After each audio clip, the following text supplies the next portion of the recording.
What is up, guys? Live here on Facebook, YouTube, and Twitter. Nick Script, P2W Fantasy live stream on a Saturday. Had some time. So I said, hey, what are your questions? I asked the fantasy community, give me some questions. A lot of them are dynasty questions. I love doing a mailbag episode because it gives me a sense of what people are thinking about and wanting to know. And a lot of times, if you listen to those sort of shows, you can also want to hear about some of those topics and apply them to your own fantasy leagues. But we are nearing the end of March, got tons of stuff to come in the off season. We have had tons of off-season moves that have impacted fantasy. A lot of people are doing startups. I know I'm in a startup right now. Should be a great show here today. I do want to make sure I always plug the Patreon. If you are not familiar with where to find it, it's on Twitter, it's on Instagram, TikTok. The link is there. You get access to the P2W Fantasy Patreon Discord, which has tons of tabs. I'm putting content in there every single day. There's the P2W data set. There's profiles. There's a trading chat. Have rankings. There's just so much offered in one spot, $5 a month. Well worth your dollar. We're going to get this one kicked off here in a second, but stick with me. It's going to be a great episode.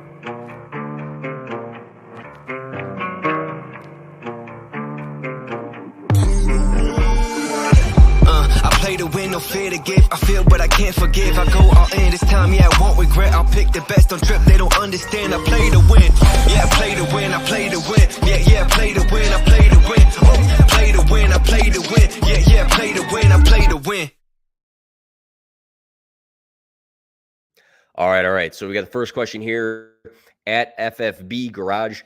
If you had to choose, which quarterback would you rather have on your roster in Superflex leagues, meaning you can start two quarterbacks going into the 2023 season? Who would it be, Trevor Lawrence or Justin Fields? So I will say that I was very anti-Trevor Lawrence after his rookie season, and I pivoted a ton after this year. He was plus 29 in completions, plus 472 in passing yards, plus 16 total touchdowns, minus 9 interceptions, plus 5.2 fantasy points per game. He took a huge jump from year 1 to year 2, and they built around him nothing like spectacular, but what he had in that system this past season with ETN, Kirk, Zay Jones, Evan Ingram was good enough for him to take that jump, and it was reassuring for those that invested in him in Dynasty. He had 10 top 12 finishes in 2022 versus only 4 in 2021.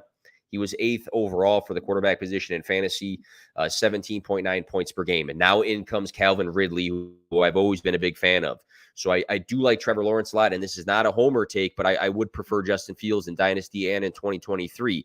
He tied Lamar Jackson via P2W data with 66.67% of his games played at 50-plus rushing yards. 6th overall fantasy finish with 20.5 points per game, which was the 5th highest.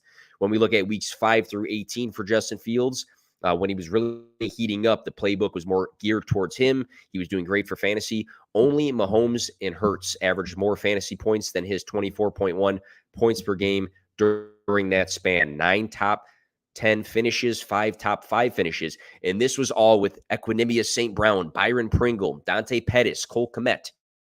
I mean, we had Darnell Mooney for a good chunk of games, but he didn't really do much this season. And Justin Fields had arguably the worst wide receiver core in the NFL in a shitty O-line. Like, those two things were very bad. Were not in his favor, but he did great for fantasy. Obviously, a good chunk, if not most of it, was the rushing upside. But now we have a system that is trying to build their O-line. They've already made some moves there. They have draft capital. I would guess that they're going to use that first-round pick on an offensive lineman. And now we get DJ Moore, right? He has his alpha. So hopefully we have a healthy core of Darnell Mooney, Chase Claypool, Cole Kmet, added a veteran in Robert Tonyan, and now DJ Moore. So we got a lethal rusher with an actual O-line potentially and an alpha wide receiver. He has quarterback 1 overall upside, in my opinion. All right. And if you guys want to comment, you got to do it on, got Toronto Dave. What's up, man? You got to do it on YouTube. Twitter does not let you do that still, which is like a major pain in the ass. That was super cool back then. At AAA Fantasy, what would you give up to acquire Sam Darnold? So I'll do a very quick rant on this. A buddy of mine, John McGlynn, me and him have been going back and forth. I have Darnold. He wants him. The thought process here is the possibility that Trey Lance isn't at 100% week 1. Darnold plays for the 49ers as their new Brock Purdy. He then has super flex value. Would San Francisco ride with Darnold if he's winning games? I'm not sure. Regardless, though, that is on the mind of the person who has Darnold on their team. Do you need to send a second or get crazy if you're trying to get him? Absolutely not. No, not in super flex leagues. Does it have to be worth literally something, though, if you're trying to get him? Probably, right? It's going to be vague here, but if I had Darnold on my roster, I'm not selling him for nothing right now, because if week 1 he is the starter, then if you have Sam Darnold, you can actually sell him for something because he holds actual super flex value. If you can flip him for something better at that time, then you would be smarter to do it at that time. It's all speculative right now. On the buying end, you really got to gauge the current manager, but everything is up in the air when it comes to him. If I had him, though, I'm chilling and I'm holding him because of that possibility week 1 he has some sort of super flex value because of actually playing. Commissioner Breeze on the P2W team. That's my guy right there. And we got Chris in the chat as well with his classic woo. I don't think I can do it as good as him. Not sure if it's like a Ric Flair one. Metric Scout. My guy Bruce. Strategies with injured players. Think Javonte, JK, and Brees. So when it comes to this, you have to ask contenders versus rebuilders for me. Does Javonte start week 1? Does he miss a few weeks? Does he miss the entire season? Same with Brees Hall. Is he going to be good week 1? Does he miss some time? Does he miss most of the season? Are they, not getting a good chunk of the snaps because of injury? Patience is tough sometimes in Dynasty even, and you have to be careful blowing up assets. If I'm a contender and I can't afford to be patient, and I find out news that one of these guys is going to miss extended time or be very limited, maybe I identify rebuilders and make an appropriate trade to bring in somewhat of a veteran running back plus something, depending on who I'm selling. Javonte Williams versus Brees Hall, I think are 2 young running backs with pretty good dynasty value right now, but I think there's a difference between Brees Hall and Javonte Williams when it comes to where they get drafted and their actual costs in dynasty leagues. If I have the flexibility due to depth or I'm rebuilding and I can be patient in either one of those scenarios, I definitely target these guys. Brees, you can argue, is a top 3 dynasty running back even after the ACL tear. The what have you done for me lately sometimes kicks in when it comes to values of players in dynasty leagues even. Some people are concerned about the Javonte injury. Some people are concerned about, for J.K. Dobbins, the turmoil in Baltimore, not knowing what's going to be going on. So you just kind of have to feel out the current manager and feel, what they're thinking and identify the direction of their team. That's always important too when trying to make deals, both selling and buying in dynasty. But buying now while their health is in question is easier than if report comes out down, the road here. Hey, Brees Hall is ready to go week 1. The price now versus then could be very different. Same with Javonte Williams. We don't know what's going on with him, but right now there's a lot of people saying, man, that knee exploded. It was so bad. And then there's some people that say, I could be patient. I really liked him when he was healthy. 2 different things. But again, timing is key in dynasty. So, jumping on things now versus, positive news later can mean 2 different things. Got my guy Gemmo in there as well. I was struggling with patience big time. Need to work on that. I'm the same way. in Dynasty. I get very impatient, and sometimes it leads to good decisions. Sometimes it leads to rushed decisions. Justin Tech, what are you doing with Penny right now? I think it really depends on the state of your team. If you are a contending team, you think you can make a run for it. I think Penny is somebody that you might want on your team and somebody that might give you a boost. If you can get like 4 or 5 weeks of, the Rashad Penny we've seen at his elite level, that might be worth it to win some matchups if you're a contending team. If you're not really a contending team, you're somewhere in the middle, I think you can identify a contending team in your league and then shoot some offers. Because if Rashad Penny is healthy and on the field, we've seen he does very good things. It's just the being on the field part. But again, if you can get 5 weeks out of him being at the level we've seen in the Eagles offense, I think there is definitely some good appeal to that. So I think you can, again, identify what direction your team is going. If I'm a rebuilding team, I don't really want Penny on my team. There's also that chance too that they do go and grab a Bijan, but it's up in the air. Commissioner Breeze, patience is a virtue. I agree with that. I get too impatient. I think too much sometimes. Next question, at solid_Chad, contending with an eye in the future. When to move off or tier down from older running backs like Barkley, not that he's old, but his value is still high, and wide receivers like Kupp, Adams, and Diggs. Interesting question, strategy question here. I guess for veteran running backs, you really have to time it the right way and ask yourself how much of a window is left. Look at the dynasty value decrease in guys like Alvin Kamara, Leonard Fournette, Dalvin Cook through. I mean, in 1 year, I'm not going to say Leonard Fournette or Alvin Kamara, they were like top 3 running backs for dynasty or anything. But after 1 year, there's been a very clear difference in a negative way in their valuation. So the timing of moving off of those guys versus moving off of them now, probably important to actually get a good flip for your assets. Guys like Saquon Barkley, Christian McCaffrey, could they dip after this next season in their values? Sure. But maybe you feel like they're safer bets. They're big pass catching running backs that have had workhorse traits in the past. Maybe you feel safer about those guys versus, again, like a guy like Leonard Fournette, who seemed to be bouncing around a little bit and having some work taken from him. Look at Rachaad White, though, for example. We might want to go younger, but we still have question marks about going younger. Like, we know, again, I'll use Dalvin Cook as an example. We know what Dalvin Cook is. He didn't have the phenomenal year, but we know what he is if he remains on the Vikings. Rachaad White, we've seen some good things out of him, but we're not exactly sure that he's going to, be the running back one. He's going to have a workhorse role. We're not sure of those things, so it's risky. So you can actually, kind of miss sometimes on getting younger for the running back position. For example, A.J. Dillon. What if you, before this season, you flipped a veteran running back, Eckler or something, for A.J. Dillon plus, because you're like, I want to get younger. Eckler had a phenomenal year. A.J. Dillon, his dynasty value has dipped a lot. Whether, you like to hear that or not. I mean, people had very high aspirations that there was a world maybe sooner than later that Aaron Jones was not on the Green Bay Packers. And for A.J. Dillon, that's not the case. They're bringing Aaron Jones back, and he's that guy. And A.J. Dillon had a poor fantasy season, so that would have not been the best move. So it's risky when it comes to running backs in either sense, just because we're getting away from the workhorse roles and we see more committees, and it's a gamble. I'm all for the wide receiver position, though, trading to get younger, especially if you think that the veteran wide receivers still have value due to their name, like Davante Adams. You say Davante Adams, everybody knows Davante Adams. He had a good season. He had a great season. He still holds great name value.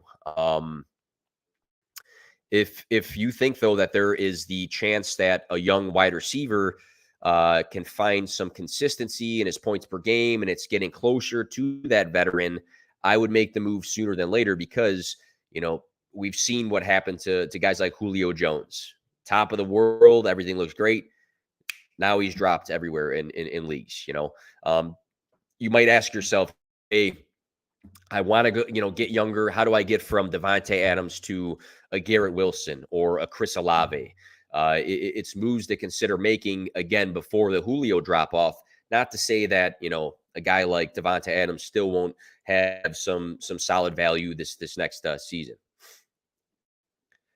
I got a question in the chat. Chicago D, chances of Ridley being a top 8 receiver upon returning.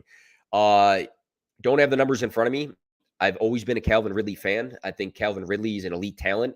And people will say to you all the time, like, well, he hasn't played, and they'll Google it, since this date, which is X amount of days. People will say that all the time. If you're there is a case to be made that not playing at an NFL level in NFL games for a long period of time can take away from a player. But I think if you played sports at a decent level, that you don't forget skill, right? Maybe you got to get back into the game speed, maybe the game flows, playbooks, all that. But it's not like he forgot his skill. Like, he's still going to be a very skillful wide receiver at the end of the day. He's still going to be a guy that is going to run his routes effectively and make big plays. It's just going to be the case now. What's his target share in Jacksonville with Trevor Lawrence? We like Trevor Lawrence, right? I like Trevor Lawrence. He had a great season. That's a plus. Christian Kirk is going to get work. He had a great season. They paid him some good money. Evan Ingram's going to be factored in. What's Calvin Ridley's target share going to look like? I wouldn't go as far as a top 8 wide receiver. Is he going to have weeks where he has top 12 weeks? I think that's definitely in the possibility. I'm on the fence of where I'm going to rank him for 2023. But if you were to say Calvin Ridley finishes this next season as the wide receiver 20, I don't think people would, some people might be against that because of how long it's been, but I don't think it's out of the realm of possibility. I would say top 8 though is kind of pushing it, just because there's so many wide receivers out there that can finish top 8. Like, we can go through our list of rankings and check the box. Can this guy finish as a top 10 wide receiver? Is it possible? And there's so many guys that you would say yes for, right? Fake Keanu asks, Jordan Love versus Trey Lance, who has the better floor or upside? Who is easier to acquire? This is a good question. Good question. I just drafted Trey Lance in the late fourth of a Dynasty Superflex startup. I thought that was a decent value. We are in round 9, and I doubt that Jordan Love goes anytime soon. We still have Geno Smith, Mac Jones, Aaron Rodgers, Matthew Stafford floating out there. I'm not saying he's above any of those guys or below them, whatever. I'm just saying that there's a decent amount of quarterbacks left, so I don't think anybody's like rushing to grab all the remaining quarterbacks. I personally didn't like either as prospects. I'm just being completely honest. I didn't like Jordan Love as a prospect. I didn't like Trey Lance as a prospect. I wasn't high on either one of those guys. But I will say, we look at Jimmy Garoppolo, we look at Brock Purdy. Both were successful in 2022 as far as winning games, decent for fantasy, making consistent plays. I'm not going to say it's just because of the system. I don't think, that at the end of the day, you got to go out there, you got to make the plays. But when you have a great offensive line, you got a great playbook.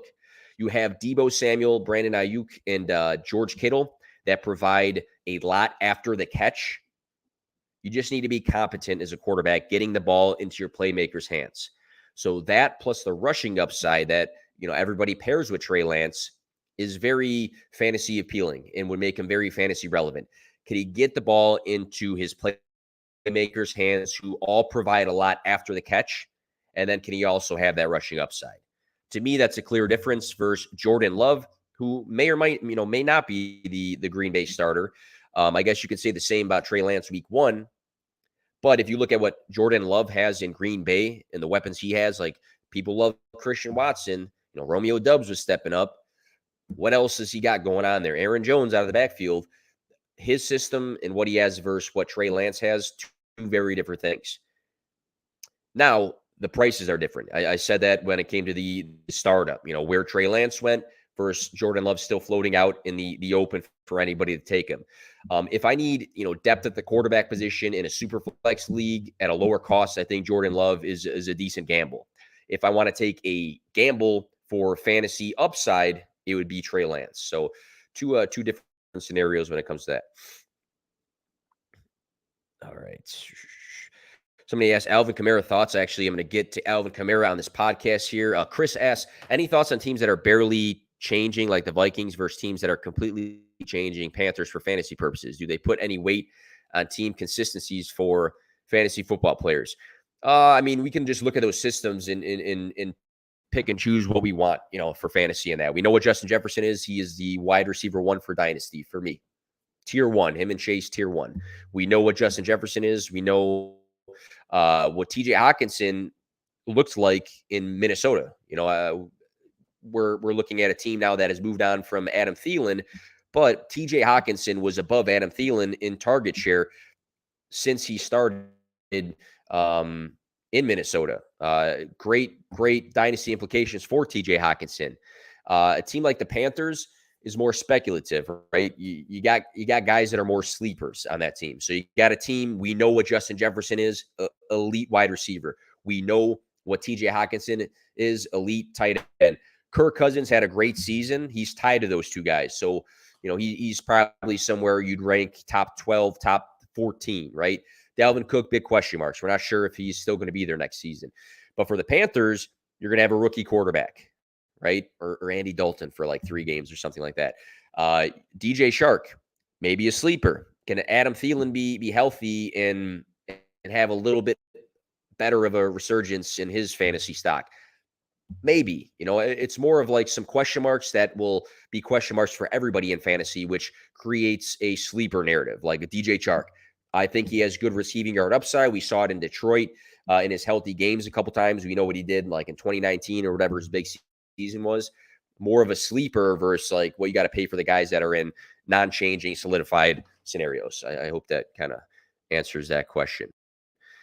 Next we got, if you can get this is at Supernova 38. If you can get a late first for Pittman at this point, do you take it or just wait out the new quarterback situation?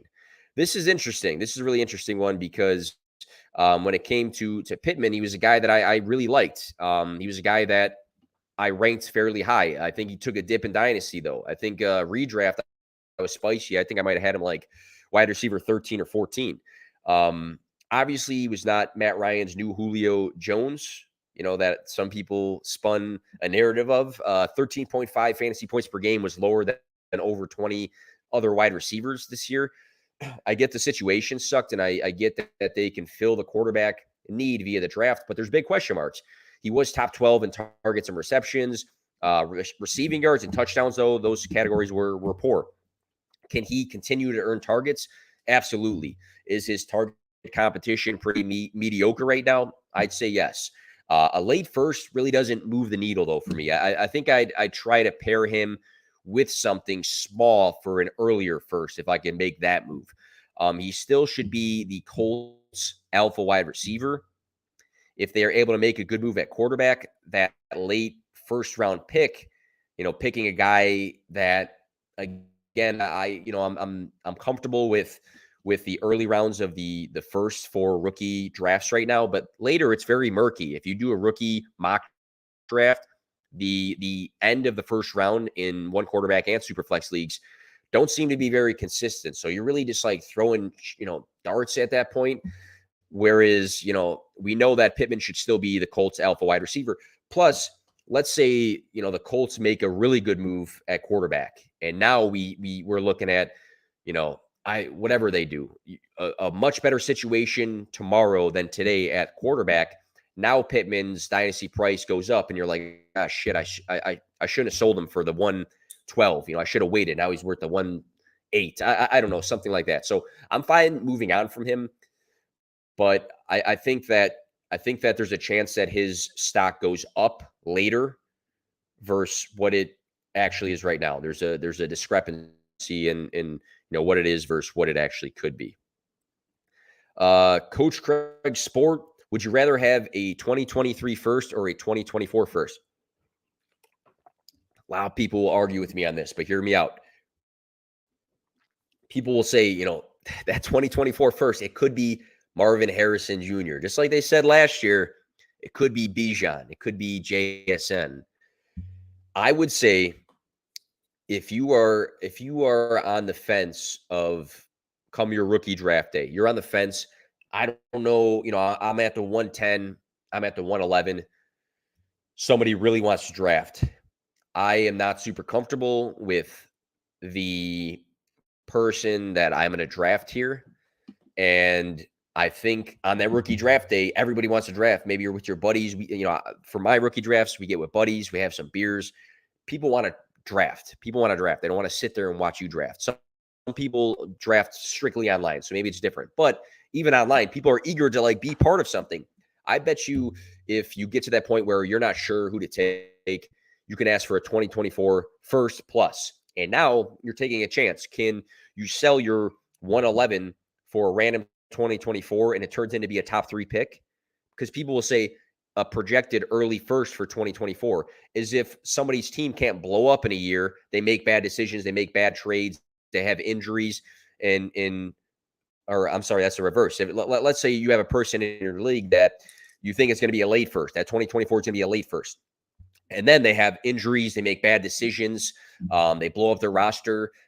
What you thought versus what actually happened could be 2 different things. Or it could be the flip side. Let's say it's a projected late first. No, I'm sorry. It's a projected early first because this team is bad, right? Let's say it's a team in your league. You're like, oh, they're going to suck this year. that 2024 first is going to be early. And then out of nowhere, all their sleeper guys on their bench are like hitting. They find all these diamonds. They're Jerick McKinnons and like random guys that are like balling out for no reason. I think people too often think that they can see into the future for future picks when it ends up being completely different than what you think. But back to my point. If you take that late first round pick, I bet you on draft day, you can say, hey, somebody wants to send me a 2024 first right now. I'll take it. And then maybe you take it. I just know that things you can use sooner than later sometimes hold more value. So if you are at that point where you don't really like who you're going to take and you want to get a 2024 first because you want to take that chance at a Marvin Harrison or one of the other prospects, Caleb Williams, out of that class, maybe you do it. But I wouldn't say like now is the time to do it because you just think that 2024 class is better. I think it's just more of what pick you have, how you're addressing your team and building your team, and what you can turn it into. If that makes sense on my rant, and if not, then we just got to fucking move on here. A Dion 802. If Breece Hall can get back to the dominance he showed the potential of having before injury last year, who are you taking for the better career, him or Bijan? Running back one from last year, running back one from this year. So Breece Hall, rookie season, 16.4 points per game averaged. After 2 weeks, he was playing more and more of the snaps. He was in the high 60s for snap percentage, weeks 4 through 6. He had a 97-yard rushing game, 116-yard rushing game. He had 2 games of 6 catches, 5 total touchdowns in 7 games. I mean, he was balling out, and then unfortunately had the injury. Bijan Robinson, he averaged 157.83 yards per game this past year. Do it all generational talent. We're not sure where Bijan lands. Is it possible it's somewhere we hate? Sure. I mean, that can definitely happen. I think, everybody wants him to land somewhere where he's going to get 25 touches a game, but is there a chance that he lands somewhere that he is splitting a lot of work with, even if he is better than the other guy? There's a chance there. But we also have one guy in Breece Hall recovering from an ACL tear, and Bijan is healthy. I think both can be argued as top 3 dynasty running backs. We've already seen Breece Hall perform at a very good level in the NFL. I think this is a good question post-draft, just in all honesty. I might say from a talent perspective, if you're just basing this off of talent, you might go Bijan Robinson. But I also think, we can answer these questions post-draft. And I also can say cop out, both of these guys might be top 3 dynasty running backs ranked. At the Done It 13, what is DJ Moore's realistic upside this season? Oh, man, I went fucking crazy when this happened. I'm a Bears fan. I have like DJ Moore merchandise in my room right now. I love DJ Moore. This was like Christmas when this happened, this trade. DJ Moore, 5 seasons, 3 with over 1,100 receiving yards, 4 seasons with 118 plus yards, career high, 7 touchdowns this past season, 2 finishes inside the top 20. So I think he's a great talent. I think he's done great things situationally with his numbers, but he's never had like a top 10 finish. Top 12 in target share in back-to-back seasons. His receiving yard upside, it's evident. He earns targets every single year. People knock Justin Fields as a passer, but to me, his profile out of Ohio State, I do think he's a good passer. And I talked about him earlier. The receiving core was the worst in the NFL. The O-line was bad. I believe in Justin Fields as a passer. He makes plays. Best quarterback DJ Moore is going to have in his NFL career versus what he's had in the past. I do believe that DJ Moore has top 12 upside. I think that the hype is there with him having, again, the best quarterback he's ever had in a new home as an alpha for Chicago. The upside is there in the receiving yard department. He earns targets everywhere. He's going to earn a lot of targets in Chicago. People will knock the passing numbers, but again, like put 2 and 2 together. Bad wide receivers, bad O-line. They didn't pass the ball more. Put 2 and 2 together. They had so many 1-score games that they didn't really need to force the pass. So I do believe that he has top 12 upside. And he's going to have a lot of splash weeks in Chicago. DJ Moore to the moon. I agree with you, man. And I'm very, very happy as a Chicago fan and a DJ Moore fan that this move happened. This is an interesting question next. I was like tweeting out about it. My guy, Gemo, the icon, who has a better fantasy season in 2023, I'm assuming, David Montgomery, so Monty, or Deonta Foreman. So interesting question. new homes. Monty's in Detroit to pair up with DeAndre Swift. Foreman is in Chicago to pair up with Khalil Herbert. Foreman has had 8 games over 100 rushing yards the last 2 seasons, which is crazy because he's played over 50% of the snaps in just 6. So again, 8 games over 100 yards rushing. He's only played above 50% of the snaps in 6. This was last season, filling in for Christian McCaffrey in Carolina. The year prior, he was filling in for Derrick Henry in Tennessee. Only 3 games with over 100 yards rushing for Montgomery, though, in the same span, the last 2 seasons. I do think DeAndre Swift limits Montgomery due to the pass catching, and I low-key, people don't want to hear it, low-key, I still think DeAndre Swift is a better talent than David Montgomery. But I do think David Montgomery is going to touch the ball plenty. Foreman, I think, earns the early down and maybe goal line touches in Chicago. But he's also competing with not only Khalil Herbert for rushing attempts, but also Justin Fields. Detroit actually has a really nice O-line. I don't think that gets credited enough. They have a really nice O-line. There's a clear difference between that and what Chicago has. Chicago is building that offensive line, but there's a difference there. We also saw the amount of red zone touches and total touchdowns Jamal Williams had in 2022. So because of those factors, I will lean David Montgomery, but I will also say that Foreman, I think, is being a bit slept on because I think everybody wants Khalil Herbert to be the guy, and I think they both will get a bunch of touches, but I actually think Foreman's going to get the early down work. And Commissioner Breeze says it helps that Monty won't be playing with a mobile quarterback. I think that's a difference as well, especially when it comes to total team rushing attempts and the difference that can be there. All right, what we got next here? We got a lot of good questions, man. That's why I love to sit on the stream talking. I take too many notes sometimes, but it's all here now. Key trade cut in PPR Dynasty. T. Higgins, Devonta Smith, and Garrett Wilson. So let's say we're not going to cut anybody. Let's say we're going to keep one and trade 2. I would, this is going to be spicy. I think out of these 3 wide receivers, the most hyped of the 3 right now is Garrett Wilson. And it's justified seeing what he did this last season. Also with the hopefully soon to be, upgraded quarterback in Aaron Rodgers in New York. But I think some people have gotten a little too spicy with Garrett Wilson. I've seen him ranked as the wide receiver 3, the wide receiver 5 in Dynasty by different people. And rank how you want to. Everybody's rankings in Dynasty will be different. Everybody values things differently in Dynasty, and I'm all for people having differences of opinions. Nothing is black and white. But I think, if somebody's going to say Garrett Wilson's a top 5 wide receiver for Dynasty, could he be that? Sure, absolutely. But it's very high. It's very high. So can you sell Garrett Wilson for Devonta Smith or maybe T. Higgins plus? I think you might be able to do that. I would say the minute that Aaron Rodgers lands in New York and they finalize that deal, I think you definitely can say, hey, I need Devonta Smith plus something decent for Garrett Wilson, Garrett Wilson I have above both of these guys in Dynasty.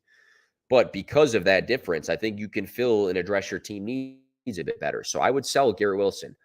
I would also sell T. Higgins. I think T. Higgins is a great Dynasty asset. I think he is in the same tier as Devonta Smith, right at the edge of being top.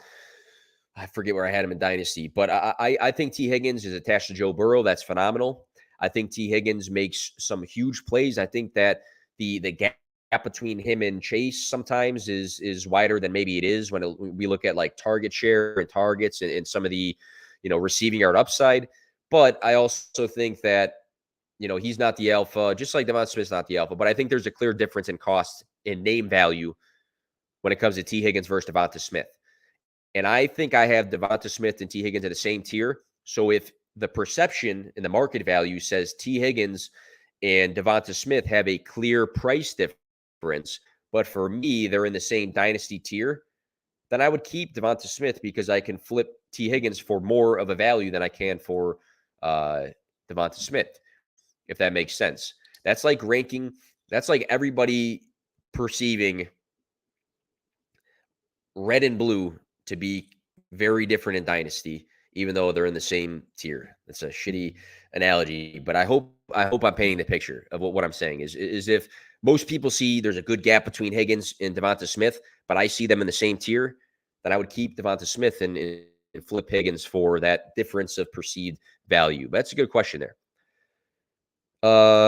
At the real Hambus, how do you value Alvin Kamara? New quarterback and potential legal situation seems like a challenging evaluation. I agree. It's a very, very tough one to address. After 5 straight seasons as a top 9 running back for fantasy, he is outside the top 15 this past season overall. He's had 4 seasons over 80 receptions. He hasn't done that the last 2. That is where the value's coming from, though, is that those seasons of 80 catches, just like unbelievable numbers for Alvin Kamara. That's like a PPR gold back then. Is he going to get the receiving work we like with Derek Carr in town, but also like Chris Olave and Michael Thomas?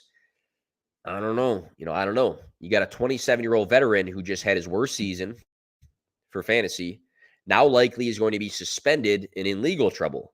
So if I'm a contender, can you shoot something pretty low ballsy and take the chance? Maybe. Otherwise, I've been fading Kamara more than I ever have, just in all honesty. K English DS, thoughts on Hendon Hooker, including where he should go in Superflex rookie drafts. Thanks. So Hooker, incoming quarterback out of this 2023 draft class, out of Tennessee, 31 touchdowns and 3 interceptions in 2021, 27 touchdowns to 2 interceptions in 2022. So he's got a massive difference in what he's doing, scoring versus turning over the ball. He did have 616 rushing yards in 2021, so he does have the rushing upside. But in 2022, big passing numbers, 3,135 passing yards. The numbers are pretty sexy. I know he's had a big injury, and there's concern there. I think he ends up being a decent Superflex stash at the end of the day as a backup with potential for upside in fantasy if he should step on the field. I made these graphics the other day. It was Hooker versus Will Levis from Kentucky. I'm like, which one do you want? And a lot of people weeks and weeks ago were very, into Will Levis. The NFL, I think, is pretty into Will Levis. I would assume that there's a clear difference in draft capital between Levis and Hooker. I think Levis will go earlier, but I think Hooker might be in Superflex leagues that guy you just want on your bench, because should he get an opportunity and should he be 100% healthy, I think there might be some sneaky upside to him. But a lot of people were very boisterous on Hooker. Commissioner Bree says, Lions, please get Hooker. There you go. I think he's going to be a good Superflex backup to have. I really do think that there's the chance for that. Obviously, it depends where. If it's Kansas City, then it would have to take an injury. Next, at Justin_Tech, have you ever participated in let me go back. I talk too fast sometimes. Have you ever participated in expansion in a dynasty league? Good idea, bad idea, any right way? So if this means adding more teams, to me, that would be extremely hard to do. I'm not entirely sure how you would go about, like, let's say you're in a 12-team league, you want to add 2 more. Then those 2 teams, I would assume, would have to have their own sort of draft of the free agents, but then you have to figure out the draft picks. I think it overcomplicates leagues, in all honesty. Maybe you got a great league, you want to add 2 more teams. I think, you might have to like do something along the lines of cutting down rosters of the other teams so that there's more of a free agency pool, and then like drafting or something like that. If you're saying, expansion as in like adding roster spots to the teams already in your dynasty league, that to me is something very easy to do. What I would do in the off season is, hey, if you're like, hey, let's add 5 more roster spots, that would mean adding more people from the waiver wire. So what you would do, I would think, is let's say you have free agent bidding money. So fake money for fantasy that you can use to bid on people on the waiver wire, right? So for example, not to get into this too deep, but let's say Khalil Herbert was on the waiver wire at one point. I want him. You want him. I bid my fake money out of my $100. I bid $7. You bid 14. You're getting them. You bid 14. I keep my 7. You lose your 14. So if you were to expand rosters, I would say if you usually have $100 to bid on during the year, I would increase it to $200 for the offseason, so $100 for the offseason, and then make it a bidding poll. Like, hey, you can fill your roster, but everybody's got to bid on what's remaining on that waiver wire. So, again, expansion, not sure which route we're going here. If it's adding more teams, very, very complicated to do. I would just suggest maybe adding a different league, in going that route.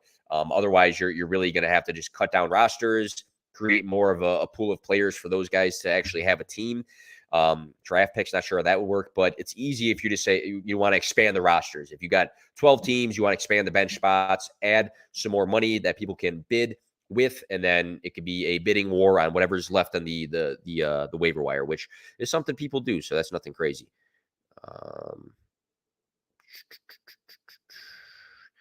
All right. Just trying to see if we had another comments in there. Got a couple more. At Craig Zeppelintino. Craig Zeppelintino. Sounds like an Italian name to me. Chris Olave or Jamo Williams, especially with Chark leaving in parentheses in Dynasty. So the difference here is they cost two different things in Dynasty. If you do a startup, Olave and Jameson Williams, both out of the same class, they cost two different things. Both were first-round draft picks, right? Both had good college profiles. Very different wide receivers, but different in specific ways. But Chris Olave, he showed us a lot of things. Chris Olave, you were able to use during this past fantasy season. Chris Olave just got a new quarterback. Like, there's a lot of things around Chris Olave that separates his price in Dynasty versus Jameson Williams' price. So it comes down to how much of a difference is there in Dynasty between the two wide receivers.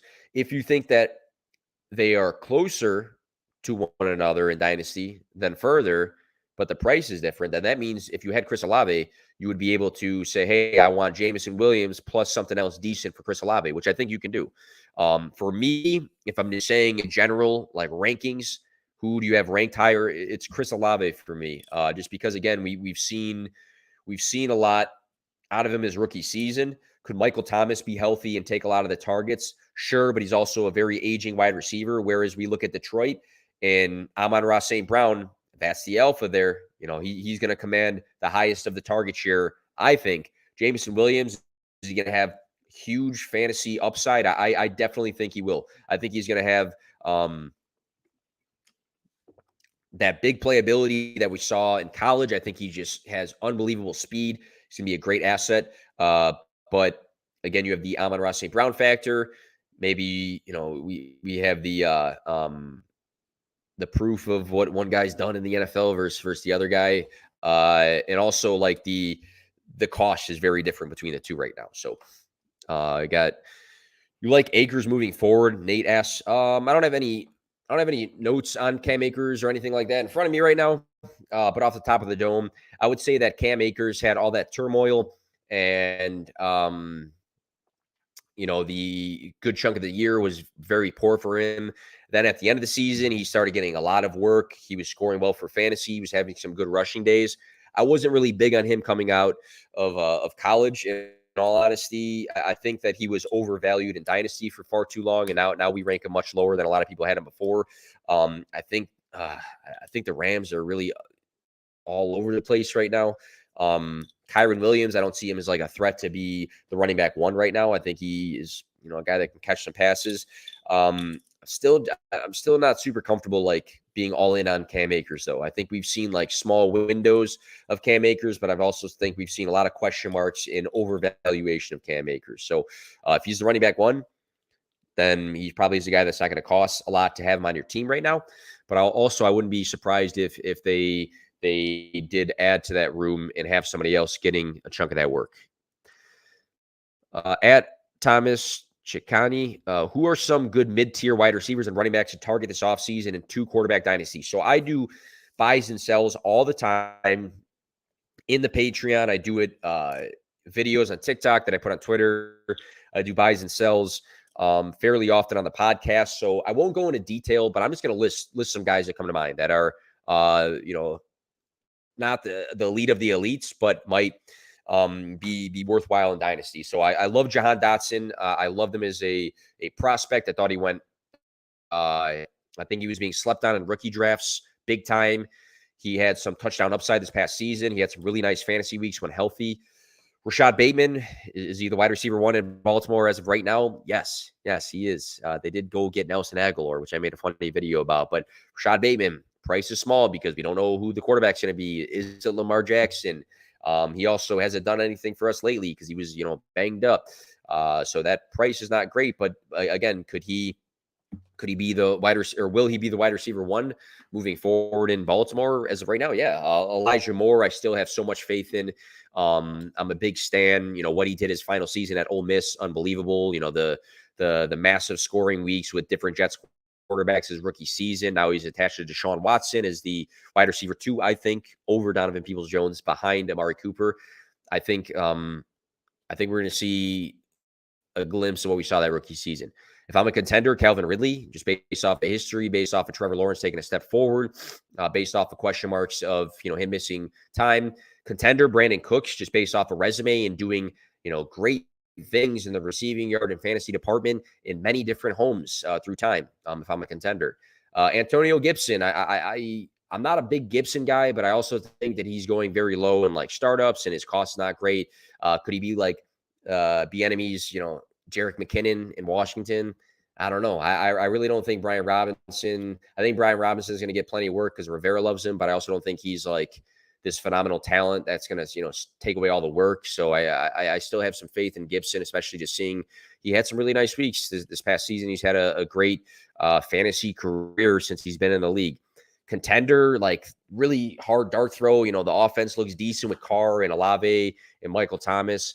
And, they brought back Juwan Johnson. And Alvin Kamara might be suspended. Can Jamal Williams be, a guy that has touchdown upside again? Maybe. Rashad White, it's a gamble. Do they add another running back to the system? I think they will. Who that is it Bijan? Is it down to, somebody floating out there, Kareem Hunt? I don't know. But I think he's a young running back that we saw some receiving upside his rookie season with. They got rid of Leonard Fournette. Miles Sanders, I think, had a career year in rushing. Could he get back Miles Sanders to being a guy that catches passes? I don't know, but that would be super cool for fantasy, wouldn't it? So just a little rant there on some guys. At BShap3 Fantasy, rank these 3 and why. Pacheco, Algier, James Cook. So I will say this about James Cook. I think James Cook is in the best. I'm not going to even say that. I would say that James Cook had a chance to beat out Devin Singletary for significant touches this past season, and he didn't. To me, that's slightly concerning. Do I still think James Cook has dynasty potential in one of the best offenses in the league? Yes, I do. Is he a guy that has some PPR upside as a pass-catching running back? Yes. But you couldn't beat out Devin Singletary, right? To be, more consistently, worked in that offense. And Damian Harris is going to take a lot of the goal line work, and he's going to take some early down work. And I think, I've never been a huge Damian Harris guy, but I also think that Damian Harris is going to get plenty of touches in Buffalo. Algier, I think Algier is the running back 1 right now for the Falcons. I think Patterson, they're going to eventually move on from Patterson because they have a younger roster with Ritter and Drake London and Kyle Pitts and Tyler Algier. I think they're trying to form a younger roster. So Algier, it's not like, Patterson's going to be gone. He's going to be this big pass-catching running back. No, but he did go off for a while in fantasy. When he was getting the touches, there was a point where Atlanta flipped it. They weren't competing anymore, and they're like, you know what? Fuck it. Let the young guys get to work. Let Desmond Ritter throw the ball. Let Drake London be a main emphasis of this offense. You saw that in his targets for a while from Ritter, and they gave all the work to Algier for the most part. So that's encouraging. Can Atlanta add somebody in the draft, though? I think they can. Are they completely sold on Tyler Algier? TBD. We're not sure. And then Pacheco, just phenomenal year based off of, where the method that they got him, no CEH. He was just taking, CEH is there. Is he going to get traded? I don't know. But Pacheco did a lot of great things for Kansas City. The thing is with Kansas City, though, is they typically have more than one running back getting work. CEH, can he come back Can hang on to that sunk cost fallacy of that, first round pick and really still try to get him involved? I don't know. I just know that in Kansas City, it seems like they always have a couple guys getting work. And I don't know if Pacheco's going to be this workhorse, even though McKinnon's gone. I think as of right now, I would say Algier, Pacheco, James Cook. But it's a very good question because if anybody said no, absolutely not, you're fucking dumb for saying that. It's Cook, Pacheco, Algier. I'd be like, fine. I'm not like very firm, bullish on this thing, but I think that's the route I go. Algier, Pacheco, James Cook, because I think if we look at the three guys, the guy with the highest potential to earn the job and the most touches, I think it might be Algier. You can say Pacheco, was that guy for Kansas City and they just won a Super Bowl. You can't say that, but man, I think those two both have a decent shot. All right, I'm off that. At Board on Toilet, who are some late round rookie sleepers that you aren't seeing people talk about much? I just got one guy that I did a write up on. I have been diving into the class and producing some content, mostly just profiles and then making videos of those profiles, but not as extensive as some other guys in the industry do. And I'll never fake that. But go check out like my buddy Kevin. Go check out the Devi Royale. Like those are people I trust who do stuff like this. JJ Zacharyson, obviously one of the biggest in the industry.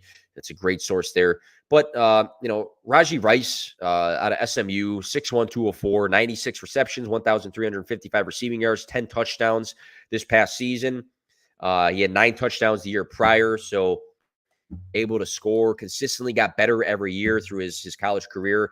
Size, length, and speed, that combination, gives him a plus catch radius.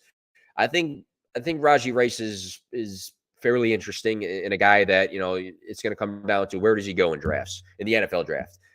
What round is he and where does he land? Because if he goes later than we want in a spot that has a crowded depth chart, then we're like not super interested. So there's plenty of guys that are in that category of like, they're like right now in rookie mocks, they're in like the 3rd round or something like that. They're a sleeper, but I know people don't like to say it. They say talent over this and that, but some of these late round guys, you really got to figure out where they land. But that'll do it for today's mailbag episode. If you lasted all the way here, power to you. I don't know how annoying the voice can be almost 60 minutes in of just rambling and talking. Really appreciate everybody who submitted a question to this episode. Love doing that just so, again, I can gauge what people are thinking about and try to help people out with their questions. Last time I'll say it, P2W Fantasy Patreon.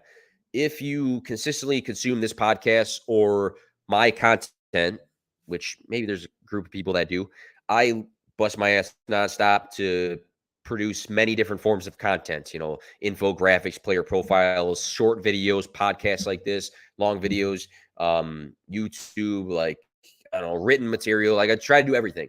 It's all in one spot. It's all in one spot and more with P2W data, which is 30 plus tabs of a spreadsheet of stuff I hand calculated through Excel. Also, there's different perks in there that you'll see once you're in that Patreon Discord, but it's $5 a month. It shows support for the brand, for me as a creator, and you get a lot out of it. I promise. The link is in my bio. Really love to see new people in there. I've had an influx of people the last 2 weeks, and it's a true community. We're plugging content, we're asking questions, we're talking in there. It's a good spot to be. $5 a month if you play to win. If you don't fucking jump in there. But again, thank you guys for jumping in. My guy Commissioner Breeze says, great mailbag show. Appreciate it, brother. Appreciate you. Appreciate the P2W team and everybody that interacts with my content. Have a good weekend, guys.